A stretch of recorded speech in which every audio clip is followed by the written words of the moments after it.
देखो बच्चा, ये बात समझनी पड़ेगी कि अंतःकरण धर्म में जब तक ममत्व है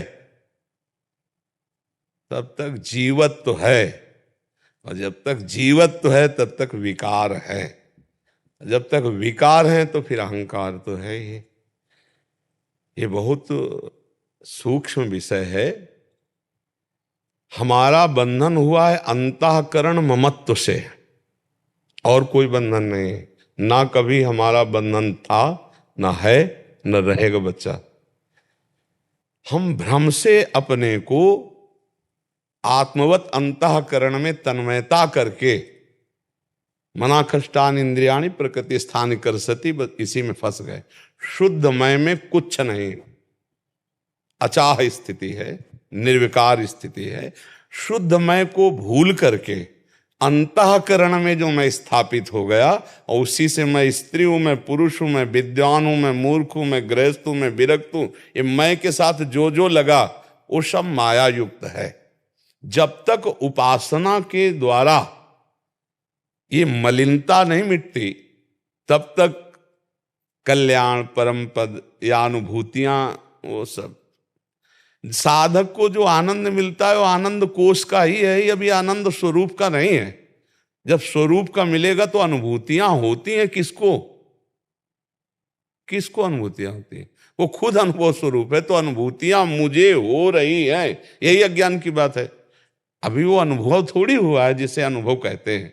वो तो गुरु चरणों में बैठकर जब हम उपासना करते हैं, गुरु की लंगोटी धोते हैं, गुरु की चरण रज लगाते हैं, गुरु की आज्ञा में रहते हैं, तब देहाभिमान गलित होता है।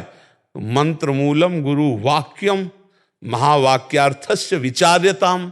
जब हम महापुरुषों के द्वारा दिए हुए सूत्रों का मनन करते हैं, तब एकांते सुखमाश्यताम, एकांत में सुखासन में स्थित होकर वो अपने स्वरूप की तरफ जाता है। स्थूल शरीर, सूक्ष्म शरीर, कारण शरीर, ये तीनों माया रचित हैं, और इसी में मैं समा गया है भ्रमवश।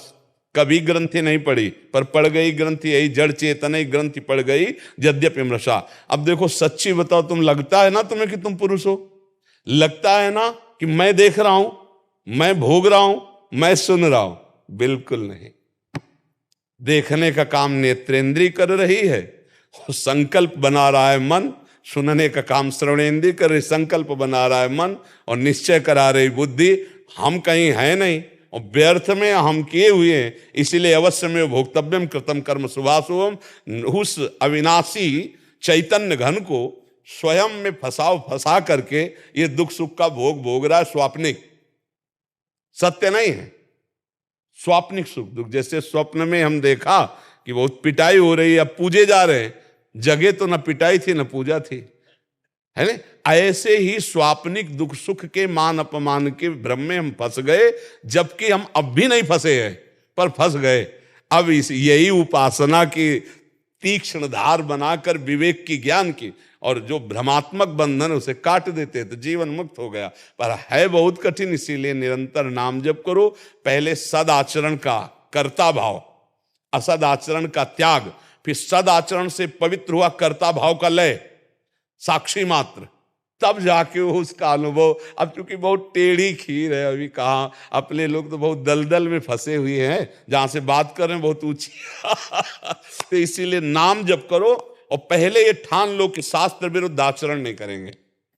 करो ये कर्ता भाव, असत का त्याग और सत कार्यों का अनुशीलन, सत कार्यों का अनुष्ठान, फिर सत कार्यों के कर्ता भाव का त्याग। तब अनुभूतियां अपने आप से अपने आप की होती है। अनुभूति मुझे किसी और की हो रही, वो गलत है।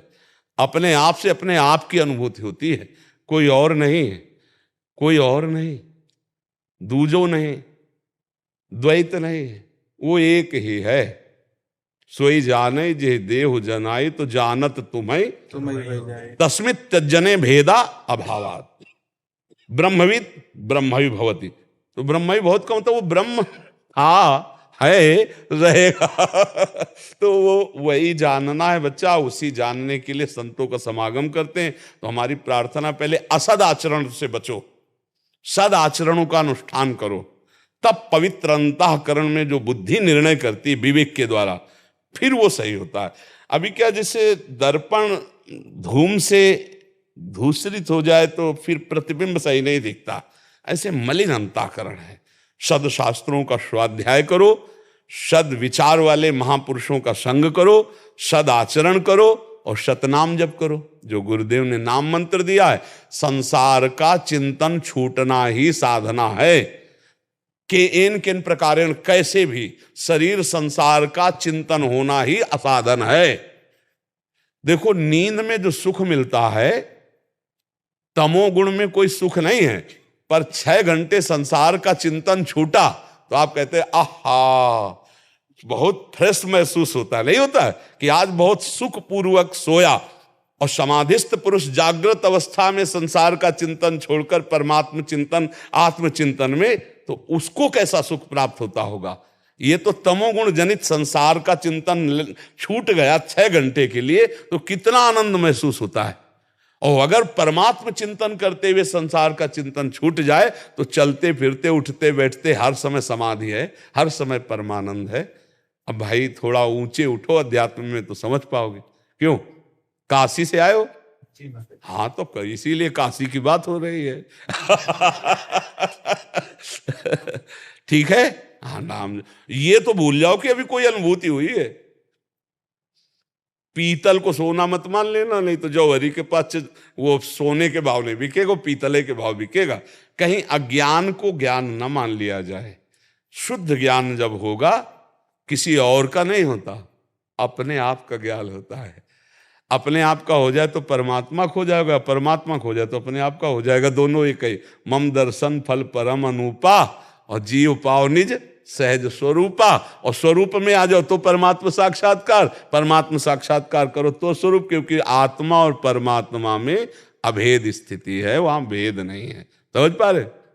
हाँ, चलो आगे चलो, भजन करो, फिर आगे समझ में आएगा। संतों का संग जरूर करते रहो, दुर्लभ है, संतों का संग मिलना दुर्लभ है। ये हो गया महत्संगस्तु दुर्लभ हो, और निर्वाह कर ले जाए, अगम्यो है, निर्वाह कर ले गया तो अमोघस्य निश्चित स्वरूप बोध, निश्चित भगवत प्राप्ति। संतों के संग की महिमा है। मति कीरति गति भूति भलाई, जब जेह जतन जहां जेह पाई, सो जानो सत्संग प्रभाऊ, लोकों वेद न आन पाओ। बड़े बड़े साधनों में जो बल नहीं, वो सत्संग में है। व्रतान यज्ञ छंदांसि तीर्था नियमा यमा, यथा वरुणेत सत्संगा सर्वसंगो पहो हिमाम।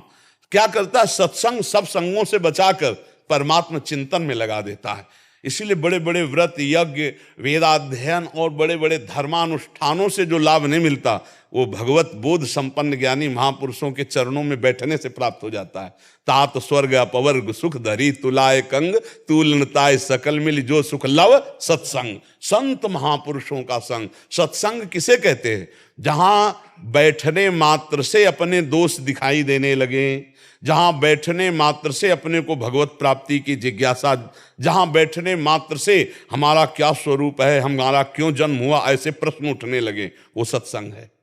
जहां धर्म अर्थ काम तीनों से रति हट जाए, केवल मोक्षाभिलाषा जागृत हो, केवल भगवत प्रेम की बात जागृत हो, तो जान लो सत्संग हो गया, सत्संग। और जहां कुसंग होगा, वहां अर्थ की प्रधानता, भोगों की प्रधानता, नाना प्रकार के मान प्रतिष्ठा की बाहुल्यता, ये सब कुसंग है।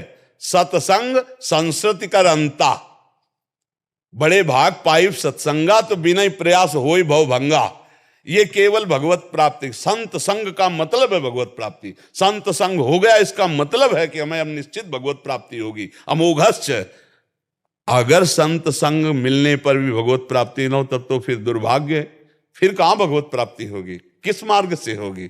भगवत प्राप्ति का सहज सुलभ सरस मार्ग है भगवत प्रेमी महात्मा, भगवत बोध संपन्न महात्मा का साक्षात्कार हो जाए, उनका संग हो जाए, निश्चित भगवत प्राप्ति हो। तो आप तो काशी में रहते हो, ज्ञानियों की नगरी है, जहां का सोहनी लगाने वाला, झाड़ू लगाने वाला भी वेदांतदर्शी है। काशी है, वंदे बोधमयं नित्यम गुरुम शंकर रूपिणम। हाँ, भगवान शंकर समस्त गुरुओं के गुरु हैं। आनंद वन है काशी, सानंदमानंद वने वसंतम आनंद कंदम हृत पाप वृंदम वाराणसी नाथम अनाथ नाथम श्री विश्वनाथम शरणम प्रपद्ये। आनंदवन जैसे वृंदावन तो काशी आनंदवन है। हाँ, काशी आनंदवन है। आनंदवन में रहकर आनंद से कैसे वंचित रह जाओगे। वहां विश्वनाथ जी के दर्शन करने जाते हो है? हाँ, विश्वनाथ जी के दर्शन करो, सत्संग सुनो और स्मरण करो। संसारिक स्मरण छूटे बस सब। यस स्मरण मात्रेण जन्म संसार बंधनात् विमुच्यते नमस्तस्मै विष्णुवे प्रभु विष्णुवे। ये स्मरण का महत्व है। जिनका स्मरण मात्र संसार चक्र से निवृत्त कर देता है, वो भगवान, वो श्री हरि, वो श्री हर, वो एक ही है। स्मरण करो, वही अपने स्वरूप का बोध करा देंगे।